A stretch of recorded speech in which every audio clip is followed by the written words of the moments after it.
कि अमित शाह जी आए थे जयपुर में और लोगों को गुमराह करने का काम किया, जिसका मैंने कल आपको प्रेस नोट जारी किया था।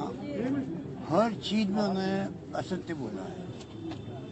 ऑक्सीजन प्लांट के बारे में भी, गरीबों को क्या इमदाद के बारे में भी, पेट्रोल डीजल के दाम कम नहीं किए, जबकि सारे काम यहाँ हो चुके हैं और कागजों के अंदर है, सब रिकॉर्ड के अंदर है।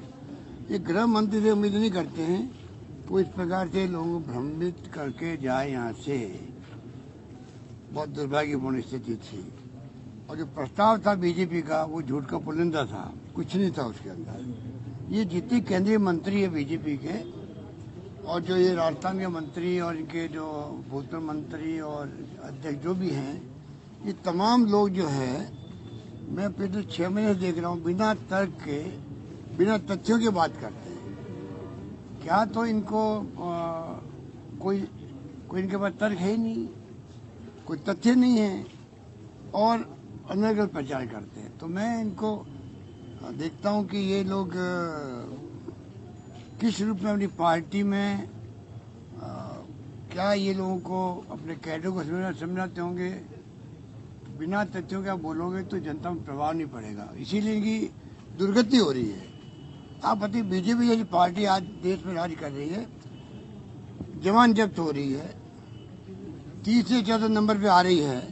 आप सोच सकते हो क्यों आ रही है? इसीलिए इनके पास कोई तर्क नहीं, कोई तथ्य नहीं, असत्य का सहारा लेते हैं।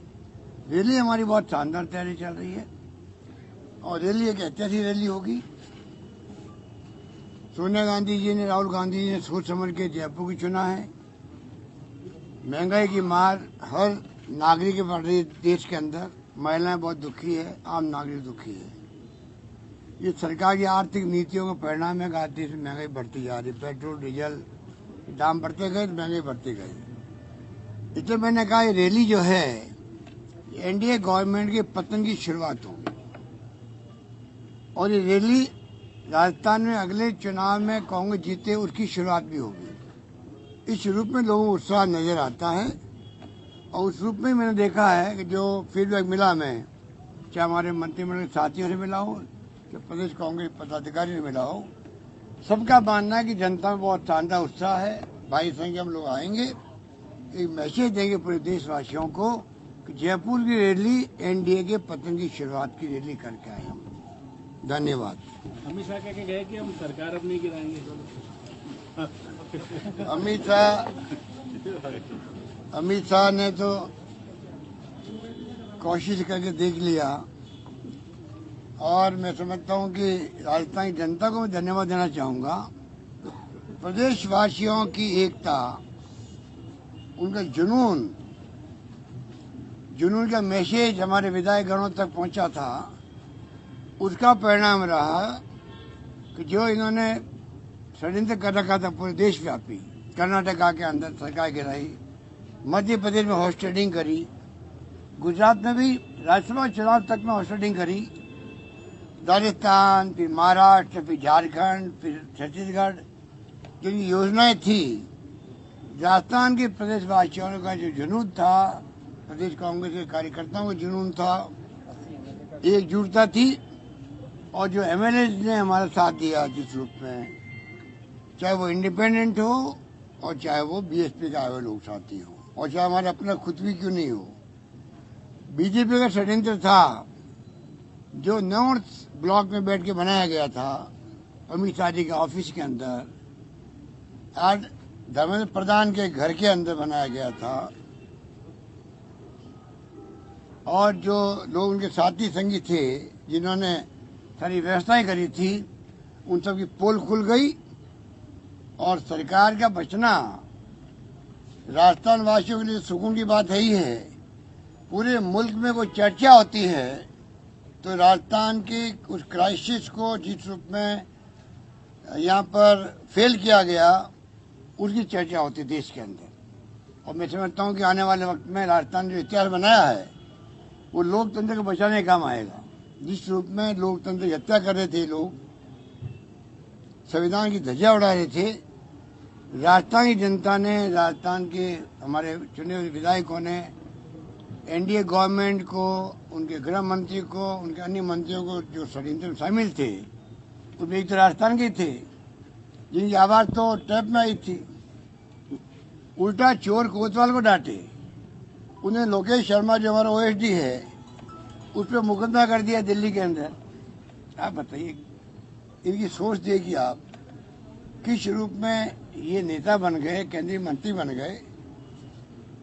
राजस्थान के लोग बेचारे बाढ़ में लगा करके, पूरे पश्चिमी राजस्थान के लोग रो रहे हैं। इनके जो बने हुए थे वो जैसे वो आपका शिरोई में है आदर्श सोसाइटी, कोऑपरेटिव सोसाइटी, उसी ढंग से नवजीवन सोसाइटी कोई अलग बनी हुई है। और तीसरी इनकी खुद की सोसाइटी संजीवनी। 4 लोग जेल में बैठे हुए हैं। आप बताइए, अगर इनमें ईमानदारी है तो खुल के बताया कि वास्तव में ये पैसा जो जनता का लूटा गया है उनको आप क्या तजवीज करते हो वापस देने की पैसा। ऐसे लोग बैठे हुए केंद्रीय मंत्री बन करके, और वो तो खुद टैप में उनकी आवाज आ चुकी है। वो नमूना देने के तैयार नहीं होते हैं। कोई उनको तरीका निकाल के बचते हैं। उनको आवाज का नमूना देना चाहिए, मालूम पड़ जाएगा, पोल खुल जाएगी किस रूप में आपने षड्यंत्र में भाग लिया। पूरे षड्यंत्र में भाग लेने के लिए वो भी सिरमौर थे, वो कम नहीं थे। इसलिए अब सबकी पोल खुल चुकी है। अमित शाह कह रहे हैं कि हम सरकार नहीं गिराएंगे, 2023 तक सरकार चलने की राह। उनके हाथ में है क्या गिराना? उनके क्या हाथ में है? उन्होंने प्रयास करके देख लिया है, फेल हो गए। वो फेल हो चुके हैं। अरे और तो और उनकी कितनी दुर्गति हुई इन लोगों की, बताइए आप। इनके खुद के एमएलए तैयार नहीं हुए इनको सहयोग करने के लिए। 2 प्लेन भेजे गए राजस्थान के अंदर, पोरबंदर ले जाओ इनके एमएलए को। बीजेपी के एमएलए पे शक करने लग गए कि बीजेपी के कांग्रेस टूटेंगे टूटेंगे, हमारा खुद ही नहीं टूट रहा है। उनके एमएलए 2 प्लेन भेजे गए यहाँ पर। एक प्लेन मुश्किल से गया उड़ करके और दूसरा प्लेन खाली गया। इससे बड़ी शर्मनाक बात क्या होगी कि जिस प्रकार जनता ने साथ दिया, इस कारण से माहौल ऐसा बन गया राजस्थान के अंदर, कोई इनका साथ देने तैयार नहीं था, चाहे इनकी खुद की पार्टी के एमएलए क्यों नहीं हो। यही हमारी बहुत बड़ी विजय थी। धन्यवाद।